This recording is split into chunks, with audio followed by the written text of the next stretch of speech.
Hi, this is Dr. Bob, the stress and pain relief doctor. Today, I have a most amazing guest whom I saw perform recently at the Metropolitan Museum of Art.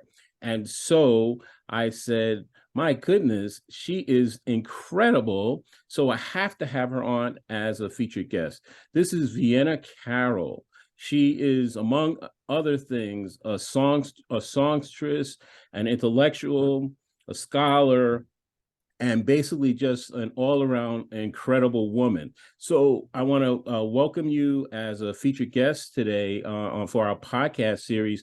And this podcast is both audio and video, so it will be distributed as an audio and also on a YouTube video. So Vienna, welcome, and please introduce yourself to our listeners and viewers. Okay, well, thank you for having me. I'm really excited to be here.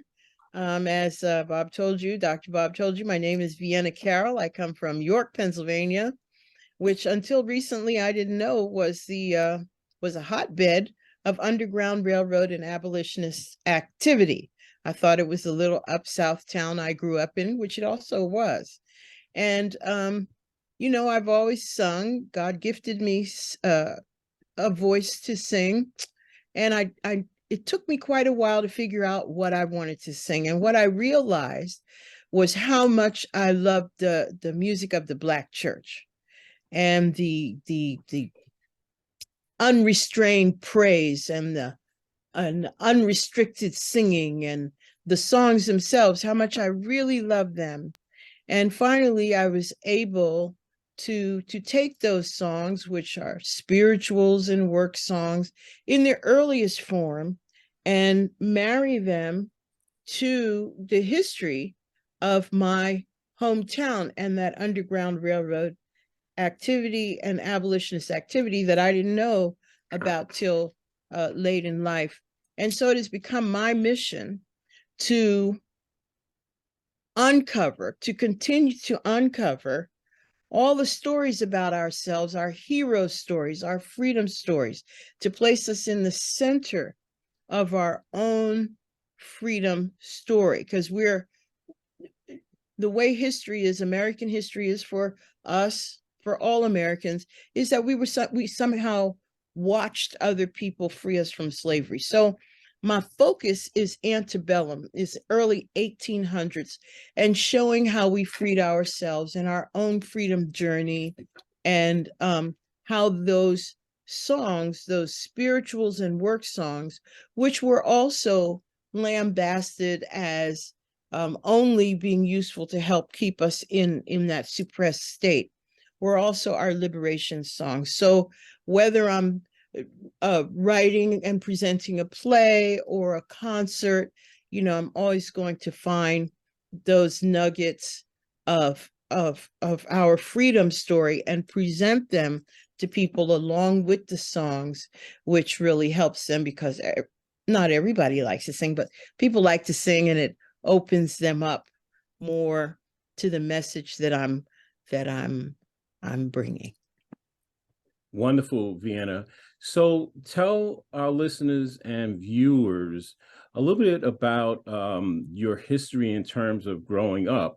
I know you from Yale, and I did not know you were Afro-American Studies major and that you would end up being this incredible musician. So there are many people who aspire to be able to be in the entertainment business, et cetera, and their dreams are often dashed because it's a rough business, or it's a tough business, or whatever you want to call it, to be able to make a living at it. So can you tell our listeners and viewers when did you first have the idea that you could be a professional musician, and how was it came that you were able to form this amazing band? The musicians that you have assembled are just, it took me, when I was listening in the museum, it took me back in time to my childhood with uncles singing spirituals a cappella in my grandmother's apartment in the Bronx. So can you just talk about how you came to be a musician, or was it always in you? You know, I mean, some people like, I always wanted to be a doctor, or you just knew, you know, as you say on your website, that you have ultimate respect for music coming out of the church and the spirituals and mixed with blues and etc. So I'll let you take that. Okay, so I grew up, in a mixture of churches.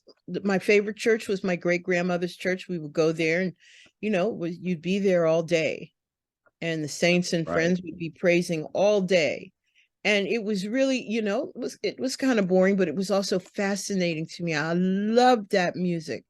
And then as I grew up, we went to other churches and I had other experiences. We moved to that was the integration era, if you remember. So Yes. when I was 10 or 11, we moved to the pretty much all white suburb. And so then I became exposed to show music and opera music, which I sang, but it wasn't interesting to me. Right. And we started going to Salvation Army. And so their music is rather militaristic, and so when I got to Yale, they were starting a gospel choir. So I was so excited about that, joining the gospel choir. And I did major in African American studies. I met a book there. Well, say that part. Say that part again. I That's met a see, book. see that is such an unusual expression, but it goes to the heart of the type of intelligence, the native intelligence you have. So thank you for saying such an amazing thing. Yeah. Well, this was a book of spirituals by James Weldon Johnson and his brother John Rosamond Johnson. And it was a collection of spirituals, and I was taking a course in ethnomusicology, and I came across this. That was back in 74. I came across this song, Singing with a Sword in My Hand. Right. And I'm like, wow, who would have sung that song, and in what circumstances would they have sung that song? And I couldn't imagine, even with the courses that I had and so forth and so on. And at that time, there may have been some research or studies showing how we resisted and how we freed ourselves, aside from Harriet Tubman and the few stars that there have been. There may have been that, but I was not really aware of stories that went with that, or how that song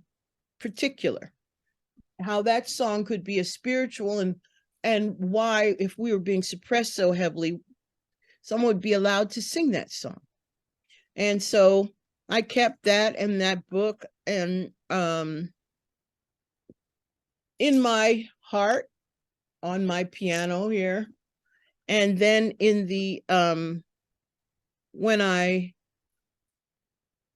was in my 50s, I went home I was convalescing from surgery, and I went home, and I was bored out of my mind after, you lay around after a while, huh? My niece took me to the York Historical Society, which we had passed all the time, going to church back and forth. I mean, York isn't that big, but I had never been in it. And she took me there. I don't know why she decided we should go there, but she took me there. And I found these books on Underground Railroad activity, documenting Black people's participation in the Underground Railroad in Pennsylvania and around that area in some detail. And I was just like gobsmacked. I'm like, wow, I never knew anything about this. And there were some Black heroes that they were pointing out right there in New York. And so then I'm like, wow, this is so wonderful. I'm going to write a play.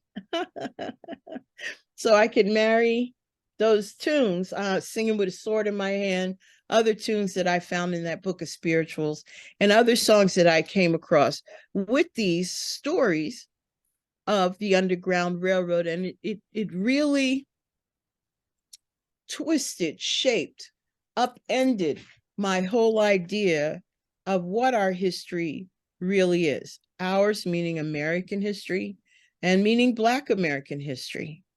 So I was just really, I came away with that, like, oh, you know, we need to tell our own stories. These stories need to be included in the American history story for us, for our white comrades and all other comrades in the United States, so that we can all have a more rounded view of what slavery really was, and what that institution really meant, and how we were in it, and how other people were in it, and how complex the relationships actually were, and how people rubbed along, and how they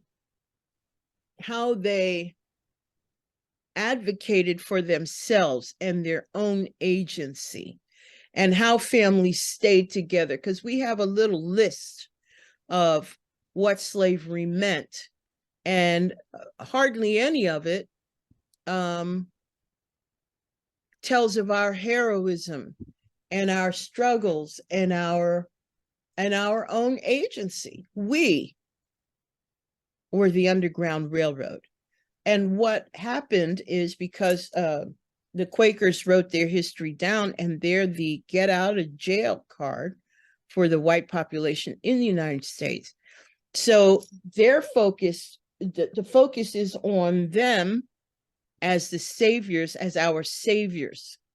And that wasn't true at all. They helped us. We didn't help them. They helped us. And Black people were running away like crazy. I mean, they were completely undermining the system of slavery. It couldn't keep up, because Black people were running away so much and so far and so fast. And people had ways of coming back, which brings me to those sailors that I was talking about. Because yeah, great. Please talk about that, because that was a I believe for many listeners and viewers, this will be the first time hearing this information. Well, again, I was doing some research on something totally different, and I ran across this idea of a Black sailor. Well, you know, you see it in Herman Melville's Moby Dick, because when he opens and he's talking about the people on the whaler, he mentions at least one Black person, maybe two or three. And so the truth of the matter is, to move goods in the United States was in water in the late 1700s, early 1800s. And so Black people were doing that. Black men were doing that in great numbers. They were moving it from the, you know, backwater plantation up to the coasts, and then up and down the coasts, and eventually they started being on the ship. So by the 1822, they were like 20 or 25% of the men working on the water. And they went not only from the backwater to the port cities, they went from north to south. They went to the Caribbean. They went to Europe. They would be in mixed crews, that is slave and free, white and Black. They called those checkerboard crews. They went to Asia. They went to New Zealand and Australia. They went all over the world. They came back. They told freedom stories of how they were treated. They also were whalers, because whaling was such a dirty business that people didn't ask questions. if you could go and if you could be on the ship and do what needed to be done, they would sign you up and you would go off. You'd be gone a long time, maybe a year, maybe 2 years. I think they said the longest a boat was gone was like 11 years. But Wow. you had a certain amount of freedom. And also, if you could do whatever was required on the ship, you had a certain status as well. So anyway, so these men were on the ship, and they would come back. They would help other people escape. That is just now coming out. A beautiful book I got on. It's called Sailing to Freedom. It talks about maritime stories in the Underground Railroad, and it posits that the Underground Railroad by water was probably more effective than over land, because the sailors had so much more agency, and even if they were enslaved, they weren't necessarily overseer was particularly with them. But this is how effective they were. They were so effective, and they could intermarry and come back. That you remember there was a revolt in 1822 with Denmark Vesey Right. in South Carolina. He was a former sailor, and he was also a preacher. And though his uh, planned rebellion was not completely successful, in 1822, South Carolina enacted these quarantine acts, or what were they called? Negro Seaman Acts. And what it meant was, when the men came into port, they put them in jail. The black men, they put the black men in jail. They had to pay their own room and board while they were in jail. And they stayed in jail until the ship had been redone and stuff had been taken off and put on. And then they could go back on the ship and continue where they were going. South Carolina was the first to introduce these Negro Seaman Acts, and then as time went on, the other states took them on as well. So if black men going into port in the southern ports, they would actually be jailed until it was time for them to go out again, because they were so effective in their communication about other ways of being, and about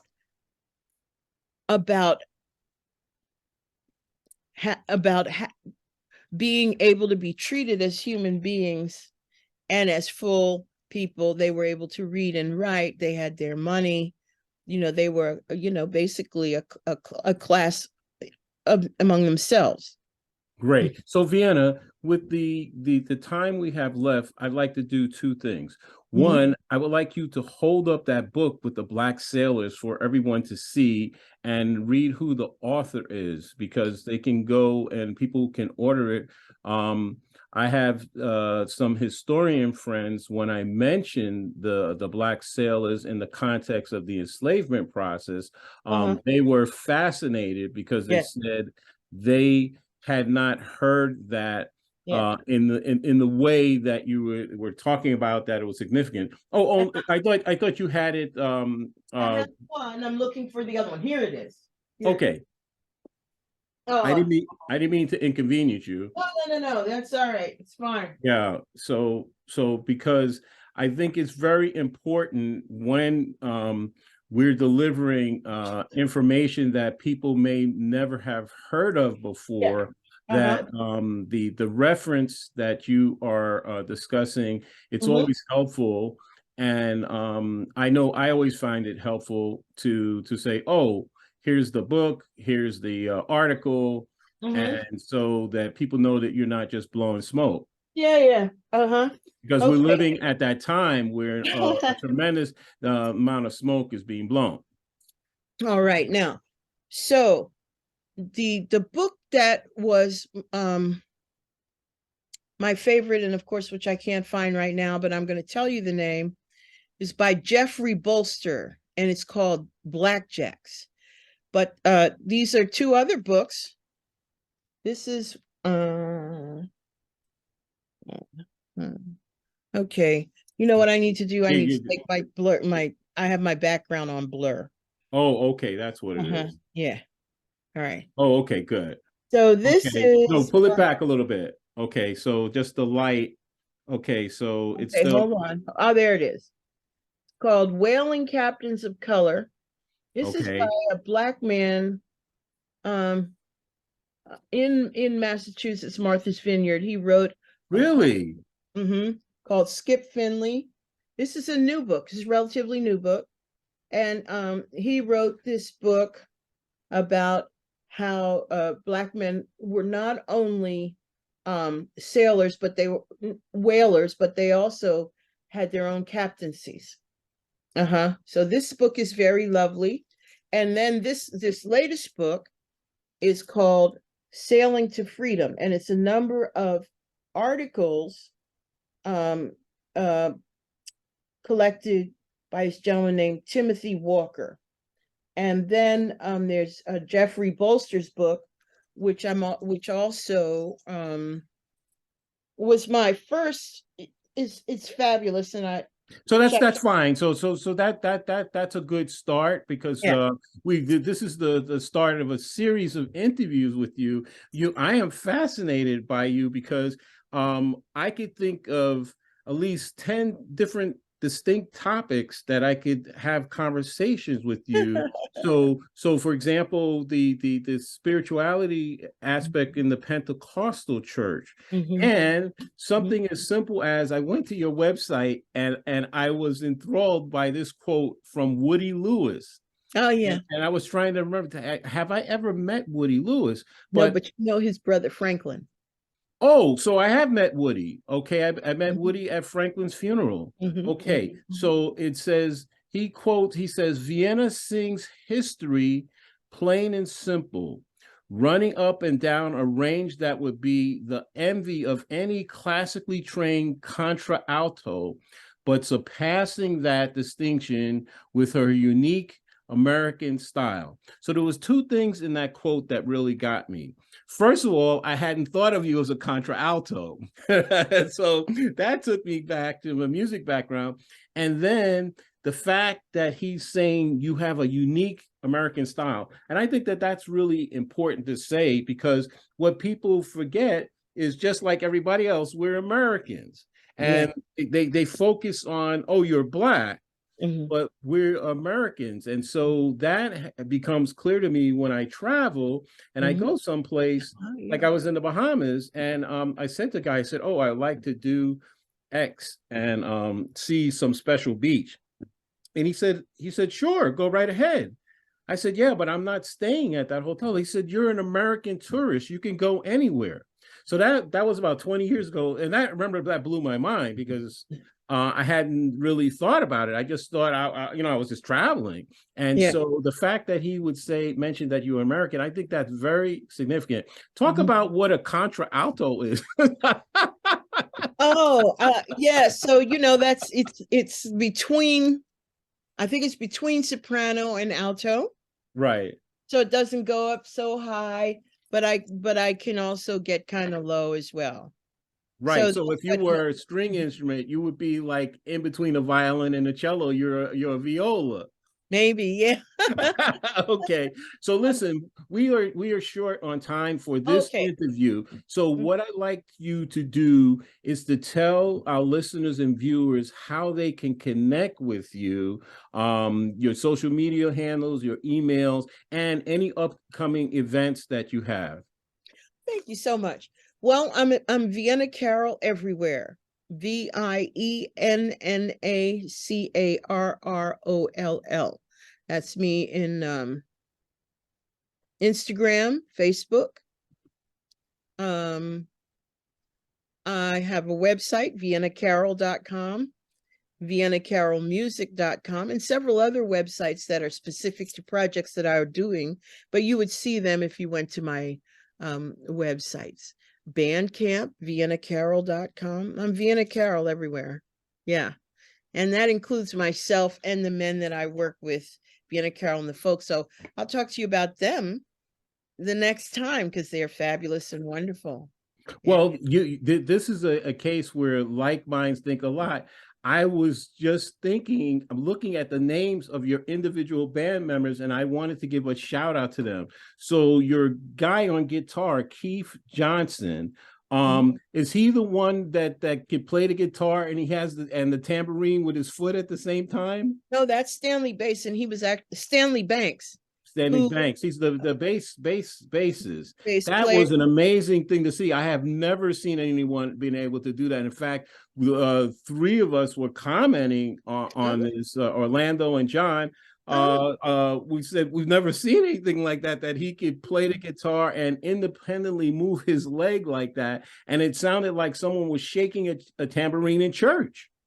You know, Stanley was with George Benson for like 45, 47 years. Wow. I mean, I'm not saying he learned how to do that with George Benson, but he's just been a professional musician. He just, oh, I'm so blessed Right.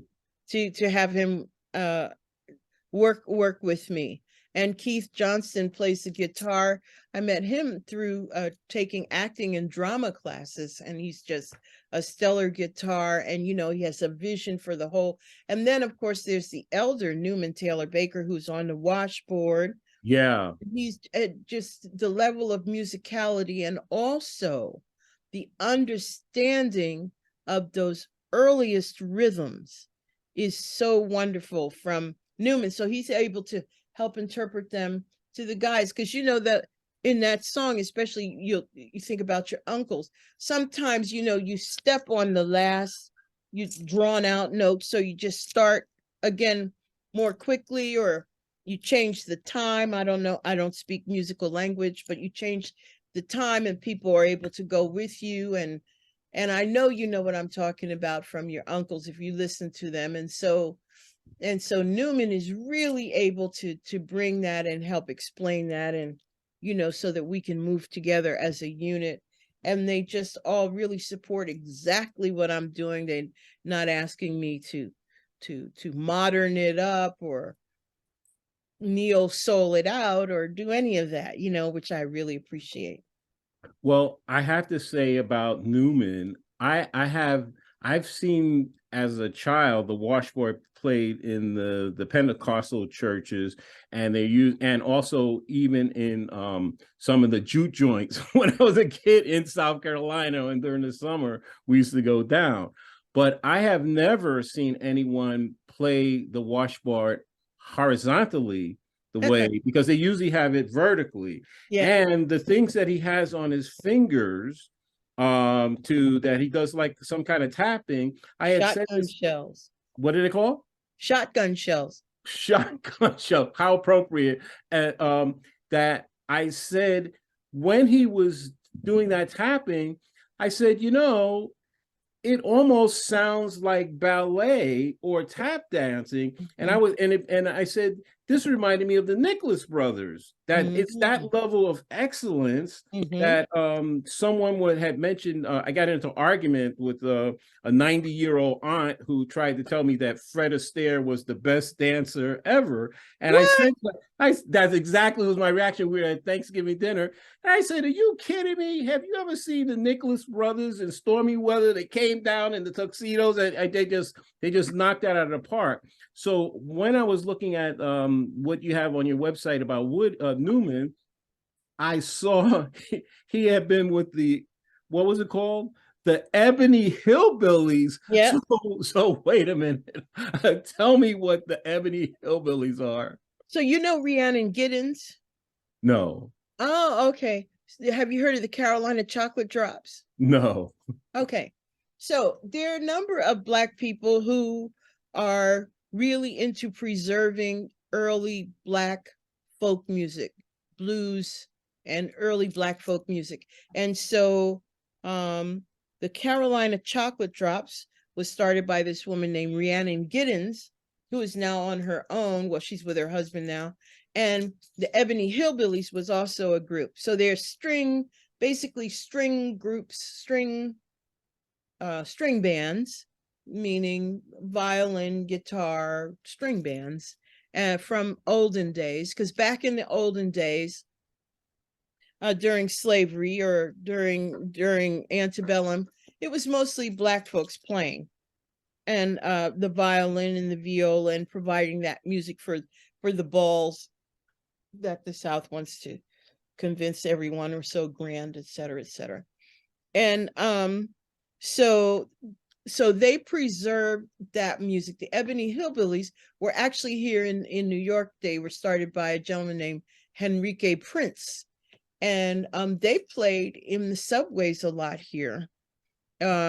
You know, on this side of 42nd and that side of 42nd in the subways for many years. The Carolina Chocolate Drops, they had a long touring history, you know. So they would be, so banjo, which is an Right. African instrument. Banjo, I don't know that anybody Will you say that again, about the banjo, is an the African origins? African Thank instrument. you. Uh-huh. It needs to And be said. yeah, and the violin, fiddle, guitar, bass, and you know, either that instrument where they take and put one string, and it has on the drum the wash tub. Yes. Oh my gosh, I was just thinking that. I was saying they used to have like a broom handle and the thing, and they could play like it was a bass. Yeah. Amazing. So Vienna, One. I don't want to cut you off, but I'm just looking at the time. Oh yeah. So I want to thank you for being our featured guest today, and I want to ask you this final question. Mm-hmm. What final thought or key idea would you like listeners and viewers to take away from today's show? Oh, okay. I guess that we all had agency, that Black people had agency in their own freedom stories, and that we are not tied to those little postage stamp views of ourselves as white people or Black people in this slavery story. And more white people need to align themselves with the abolitionists and the radical abolitionists, and Black people, the more that we know about our story, and the more that our neighbors know about our story, and our heroism and our love of each other and how we helped each other, I think the better we're all going to be for that. Okay, great. We'll leave it on that note. So Vienna, I want to thank you for being my featured guest today, but also I want to just say I'm thrilled about the prospects of this to be the first in a series of dialogue interviews with you, because as I said, you provide such a rich texture, multidisciplinary, multi-level, multi-dimensional, that I'm thrilled talking to you. Look at all those books behind you. Oh my gosh, I could go to town. And so thank you, audience. We've had the Honorable Vienna Carroll on as our featured guest today, who, among other things, is a songstress that takes things to the next level. And so if you want to get your groove on, check out her website. She's got two links. One is viennacarrollmusic.com, and the other is viennacarroll.com. And so she's also on Facebook and Instagram. And this other thing I've never heard of before is called Bandcamp.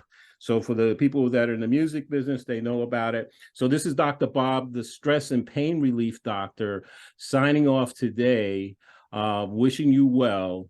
Until next time, be safe and be well.